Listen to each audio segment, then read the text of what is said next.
আসসালামাইকুম, hello everyone, কেমন আছেন সবাই? আশা করি আল্লাহর অশেষ রহমতে সবাই ভালো আছেন। প্রত্যেকটা মানুষেরই জীবন হচ্ছে গিয়া উদ্দেশ্যমূলক। আপনি যদি আপনার লাইফে মনে করেন স্যাটিসফাই না হন, তো মনে করেন যে আপনার উদ্দেশ্য কী, জীবনের উদ্দেশ্য কী, তাহলে আপনি ভুল। প্রত্যেকটা মানুষের সামাজিক এবং অসামাজিক সব কিছুই মিলে প্রত্যেকটা মানুষের জীবনের উদ্দেশ্য আছে। অসামাজিক উদ্দেশ্য যে কারণে বলতেছি, আমি যে কেউ যদি মনে করেন অসামাজিক কার্যক্রম করে, সে মনে করে এই কাজটা আমার জন্য ভালো হচ্ছে বা হচ্ছে, তার জীবনে একটা উদ্দেশ্য আছে, যে সে অসামাজিক কার্যক্রম করেও তার একটা উদ্দেশ্য হাসিল করার চেষ্টা করতেছে। সেরূপ সবাই সামাজিক উদ্দেশ্য নিয়ে, সবার উদ্দেশ্য নিয়ে আগামী নিজেকে সামনের দিকে অগ্রসর করতে হবে, এটাই বাস্তব। আর প্রত্যেকটা মানুষের জীবনের যদি উদ্দেশ্য সঠিক পথে হয়, তাহলে সে মানুষটি আসলেই সঠিক পথে এবং তার জীবনের লক্ষ্য পূরণ করতে পারবে। আর আমাদের প্রত্যেকটা মানুষেরই দিন শেষে যখন রাত আসে, রাত শেষে যখন দিন আসে, সবাই সবার কার্যক্রমে সব কিছু নিয়ে ব্যস্ত। কেউ হচ্ছে গিয়া ভালো কাজের দিকে তার জীবনকে উৎসর্গ করে দিচ্ছে, ফ্যামিলির দিকে উৎসর্গ করে দিচ্ছে, কেউ আবার সে খারাপের দিকে যাচ্ছে। সব কিছু মিলিয়ে মানুষের জীবনের উদ্দেশ্য। আর আপনার জীবনের যদি উদ্দেশ্য আপনি সুন্দর করে হাসিল না করতে পারেন, তাহলে আপনি মানুষ বলেই আপনার জীবনটাই বৃথা। আর এই দুনিয়াটাই হচ্ছে গিয়া মনে করেন যুদ্ধের ময়দান। কেউ যুদ্ধ করতেছে টাকা নিয়ে, কেউ যুদ্ধ করতেছে ফ্যামিলি নিয়ে, কেউ যুদ্ধ করতেছে এক দেশ আরেক দেশের জন্য। সব কিছুই মিলে উদ্দেশ্য। তো আমার কথার মূল কথাটাই হচ্ছে গিয়ে, আমি যে কথাটা বলতে চাচ্ছি, আপনি যদি আপনার লাইফে ভালো কিছু করতে চান, ভালোভাবে আপনার ফ্যামিলিকে ভালোভাবে রাখতে চান, তাহলে অবশ্যই আপনার কঠোর পরিশ্রম করতে হবে। আর সেই পরিশ্রমের মাধ্যমেই আপনি আপনার কাঙ্ক্ষিত সুখ খুঁজে পাবেন।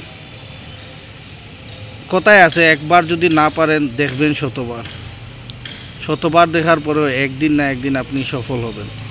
একটা জিনিস আপনারা মনে রাখবেন, আমরা যখন ছোটোবেলা থেকে যখন হাঁটা শিখি, তখন একবার পরে গিয়েও আবার উঠে দাঁড়াই, তারপরে এক পা দুপা করে সামনের দিকে হাঁটাই। ধীরে ধীরে আমাদের বয়স হয়, আমরা হাঁটা শিখি, দৌড়া শিখি, স্কুলে যাই, লেখাপড়া করি, বাবা মার সাথে ঘোরাফেরা, সব কিছু মিলে আমরা যখন বড় হয়ে যাই, প্রত্যেকটা মানুষই এরকম, প্রত্যেকটা জীবজন্তুই সেই রকম। তাই আমি বলতে চাচ্ছি যে কথাটা মূল কথাই বলতেছি, যে আপনারা যদি মনে করেন আপনি পারতেছেন না একটা কাজ, আপনার কাছে বারবার আপনি ব্যর্থ হচ্ছেন, সে কাজটা আপনি বারবার দেখবেন, একবার সফল হবেন। তদ্রূপ সব কিছুর মূল কথা হচ্ছে আপনাকে কঠোর পরিশ্রম করে যেতে হবে। জীবনে যদি সাকসেস হতে চান, কঠোর পরিশ্রম করে যেতে হবে, ইনশাল্লাহ একদিন সাকসেস হবেন। তবে খারাপ কাজে না, ভালো কাজেই পরিশ্রম করবেন। আপনি হন না মাঠে কৃষিক্ষেত করেন,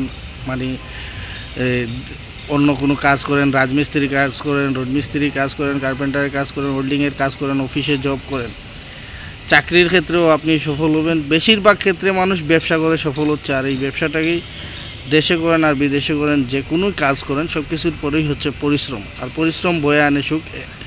এবং আপনি যদি দেশে সেটা করেন বা বিদেশে সেটা করেন, আপনার জীবনের লক্ষ্যের দিকে এগিয়ে যেতে হলে আপনাকে অবশ্যই কঠোর পরিশ্রম করতে হবে। আর সবাইকে শেষ লাস্টে যে কথাটি বলতে চাচ্ছি, আপনারা যারা বিদেশে যেতে আগ্রহী, যারা বিদেশে যাবেন, ইউরোপের দেশে যাবেন বা মিডল ইস্টে যাবেন, অবশ্যই হাতের কাজ শিখে যাবেন। হাতের কাজ শিখে যারা বিদেশে যাবে বা দেশে চাকরি করবে বা অন্যান্য কাজ করবে, হাতের বিদ্যা এবং মুখের বিদ্যা কেউ নিতে পারে না। ইউরোপে যারা যাবেন, অবশ্যই হাতের কাজ শিখে যাবেন। আর পরিশ্রম, বারবার বলতেছি, পরিশ্রম বয়ে আনে সুখ। পরিশ্রম করবেন, একদিন না একদিন আপনি সফল হবেন ইনশাআল্লাহ। ধন্যবাদ সবাইকে। আসসালামু আলাইকুম।